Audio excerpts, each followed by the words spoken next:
And so having people be at the heart of navigating the best practices or uses of those systems and taking those principles or objectives into account requires dedicated training and certification of people, a demonstration that they've obtained a certain degree of knowledge.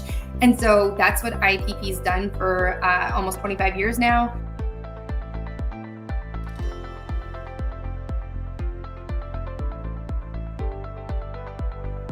Welcome everyone to the AI Governance Podcast, where we discuss practical approaches for responsible AI practitioners.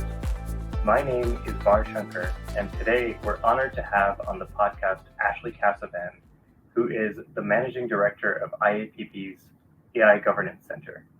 The AI Governance Center provides AI governance professionals with resources, networking, training, and the certifications they need to navigate AI risks and regulations. So thanks for joining and welcome, Ashley.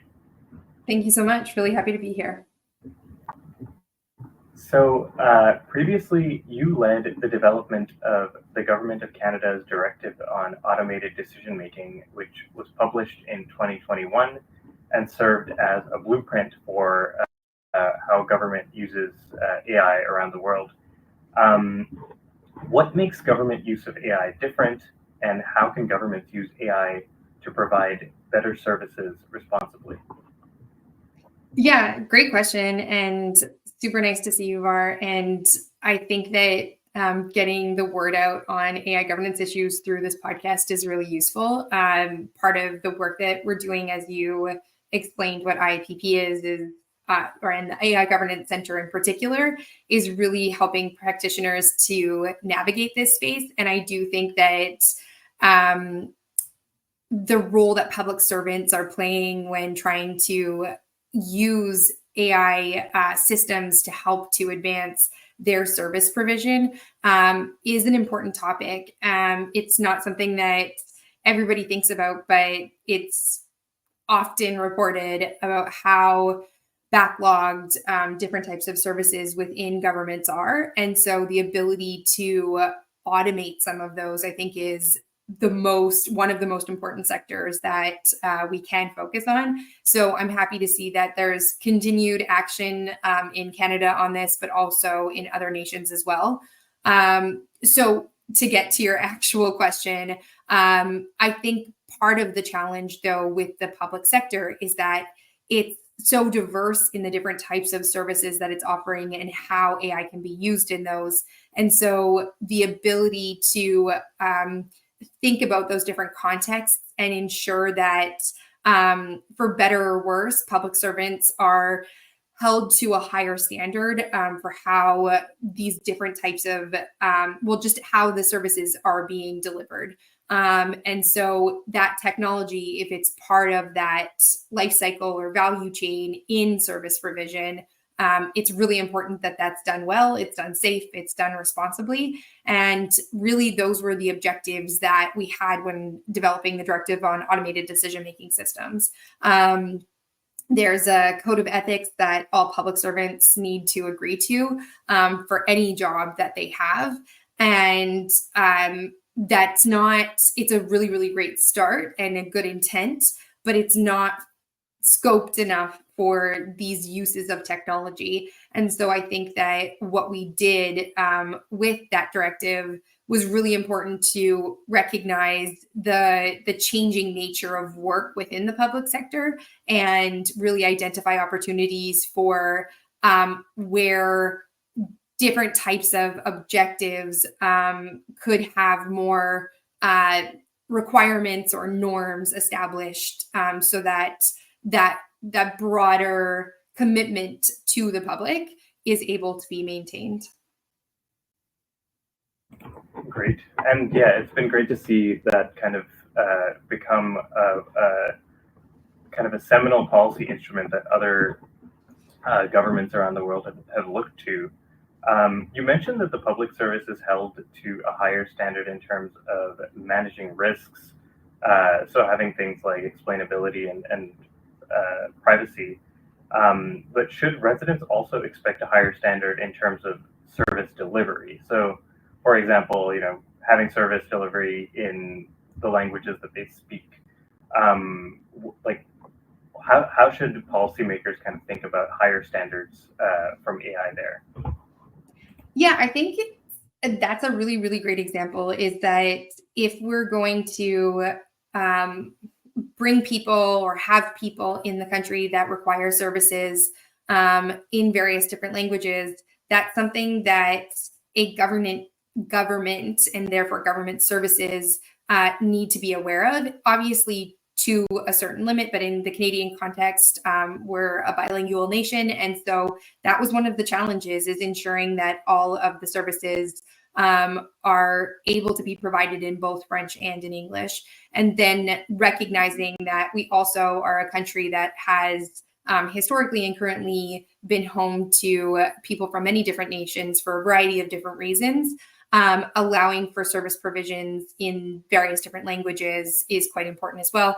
Not to mention Indigenous languages, which are an important part of Canada's fabric. So I think that recognizing all of that, it's part of that requirement. And so I don't even know if that's holding to a higher level of accountability so much.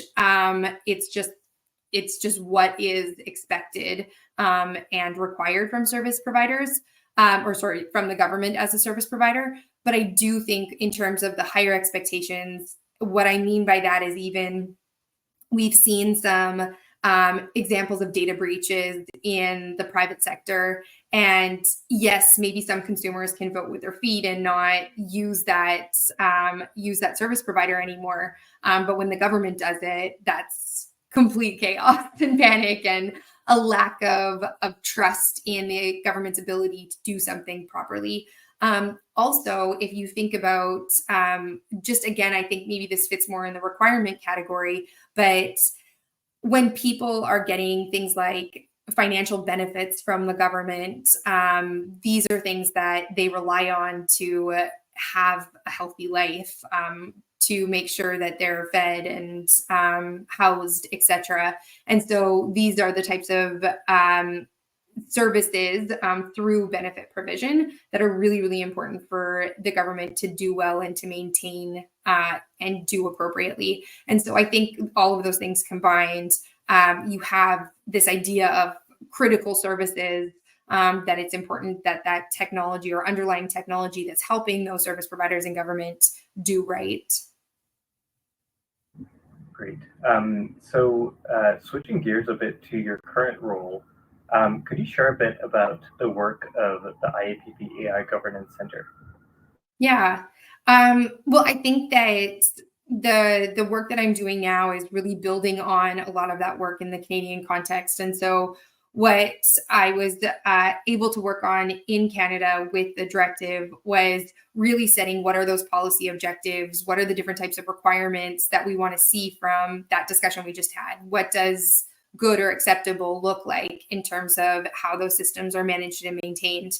Part of the challenge was that there's so many different uses of AI, even some of the examples that we just talked about, but many, many more. And to be able to have a set of requirements that's specific enough for each of those uses, I think is really, really difficult. And so that's where you and I had the opportunity to work together at Responsible AI Institute, which was really nice, where we could really think about how do you put some standards or norms on different types and uses of AI systems. And so what I realized, though, despite my desire for the community to kind of get there faster, is that people are at the heart of navigating those rules and principles and policy objectives like we had within the directive in Canada. And as much as we can get to a place one day, I hope in the future, where we can have more prescriptive standards or certifications related to these specific uses of AI, we're still quite a ways away from that. And so having people be at the heart of navigating the best practices or uses of those systems and taking those principles or objectives into account requires dedicated training and certification of people, a demonstration that they've obtained a certain degree of knowledge. And so that's what IAPP has done for almost 25 years now, starting in the privacy landscape. And now we've recently, actually this past week, announced that we're rebranding to just IAPP to recognize that we have the work of the AI governance community in mind, as well as then now cybersecurity law. But also we've done a lot of work related to the broader implications of an integrated digital governance professional, and where those different types of objectives between privacy and AI governance and cyber, et cetera, all meet. And so our work related to both training and certification, as well as doing some research and having events and forums where the community can gather to talk about some of these issues, all helps to demystify, decomplexify, and also help people navigate to what those best practices are in absence of prescriptive norms or standards existing at this point. Great, yeah. And AI governance is such a cross-functional space. You can't talk about it without talking about security, data governance, privacy, all of those other pieces. So that makes a lot of sense.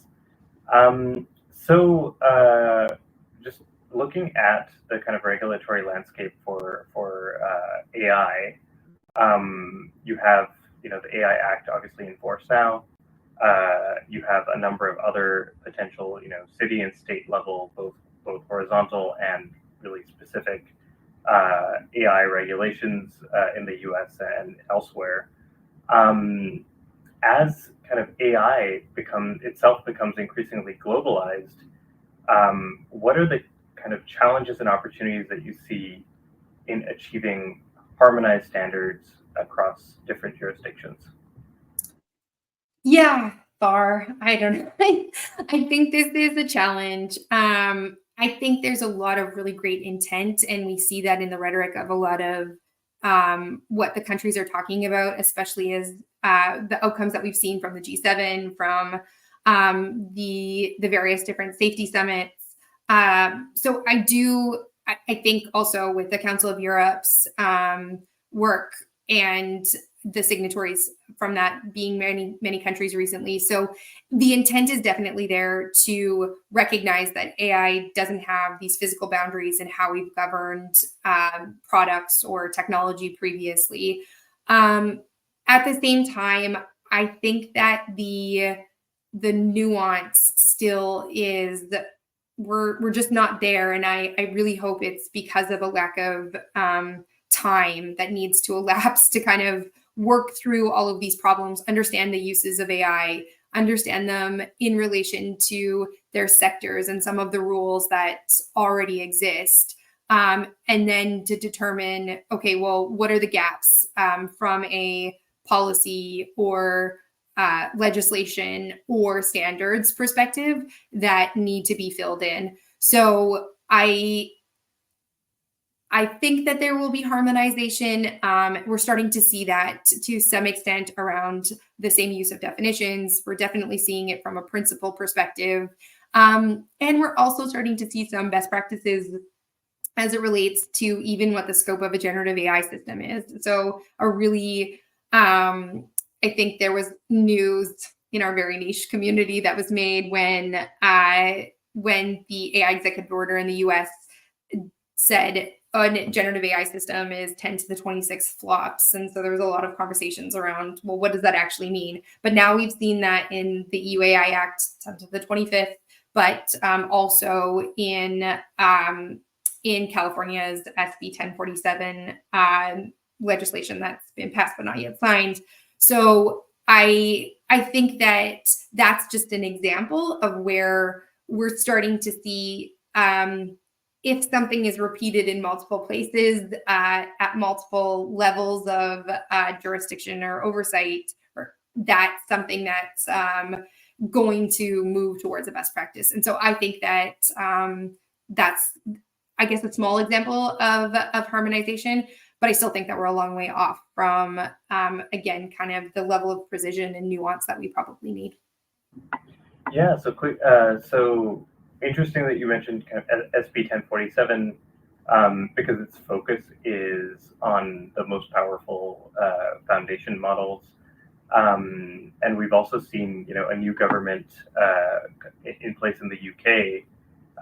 And over the last couple of months, they've also suggested that they'll focus their efforts on the most powerful foundation models. So is that an area that you kind of see relatively more agreement among disparate policymakers around the world than AI writ large? Yeah, I think so. I think that how I see this shaping up from my perspective is both sectoral legislation. So we've already kind of seen the writing on the wall for employment sector specific legislation. In healthcare, obviously, you already have software as medical device standards that have been established. But I also think that we're going to see more sectoral specific legislation for uses of AI in healthcare, potentially AI in insurance, which bleeds into healthcare, but also could bleed into other forms of insurance. And then that also, I think, is overlapping with then different uses of AI in finance.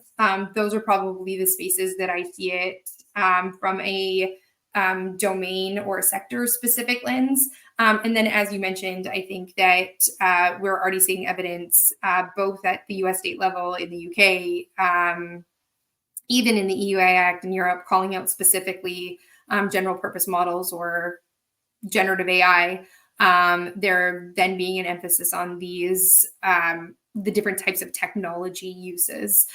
So I do think that legislation will be carved up a bunch of different ways. I think that still the challenge that we saw with the EU AI Act was that general purpose was still kind of on its own, and therefore there wasn't the recognition, or was the recognition that there'll be secondary guidance from that. And so I wonder if that will still break down into general purpose for healthcare or general purpose for use in automated driving. So I'm really, really curious, though, about that specifically. And I do hope that, back to your question related to harmonization, that's actually where we can see the most progress made, the earliest, before we even get to harmonized standards, is just a classification of the types of AI. Great. So you've often spoken about the importance of including all kinds of voices in the AI governance conversation. What kind of efforts would you like to see more of within civil society? Yeah, I think that civil society has played such an outsized role, which has been really incredible, in helping to both inform legislation in the EU everywhere, that we're seeing it, even in having calls for the stopping of development of AI for some time, some periods of time. So I think it's been a very, very important voice. I think part of the challenge is that it's still such a disparate landscape. And so it's difficult. You and I have even talked about this, people that are quite embedded in this, knowing which organizations to follow when and where to get guidance from. And back to even harmonization, there is that harmonization amongst the various different civil society organizations consistent and clear. And so therefore, who should the governments who are developing these pieces of legislation look to for that kind of singular representation? And I'm not necessarily advocating that there should just be one voice from civil society, because there's obviously a diverse amount of perspectives that need to be brought to the table for that. But I think a representation based on those issues would be really useful. And we're not, I think things are just very disparate at the moment as it relates to civil society. So yes, have played a lot of, or have done a lot of work to advocate, especially for ensuring that there's representation of some of the biggest issues, recognition that there's human rights violations as it relates to these uses of AI. calls for more transparency. Even the conversations related to open source technology, I think, has really been driven from civil society organizations. So that's been really nice to see, but would like to see it be more coordinated as this space continues to evolve. Okay, so we're coming up on time here, but before we wrap, I wanted to ask where our listeners can go to learn more about IAPP's efforts in AI privacy and security. Yeah, I think just our website, it's a fair warning. We're moving things around, and it's being updated. But we do have a lot of AI governance material on the website. I try and so IAPP.org. I try to post as much stuff on LinkedIn as possible. Always needing to get better at that. But that is where I think you can find information about, or IAPP's LinkedIn account does a good job of sharing information related to our work at the AI Governance Center. Ashley, thanks so much for joining us on the podcast, and also for inspiring so many of us with your pioneering work in this space. Thanks, Bar. And with that, we'll wrap up this episode of the AI Governance Podcast. Thanks everyone for listening, and we'll see you next time.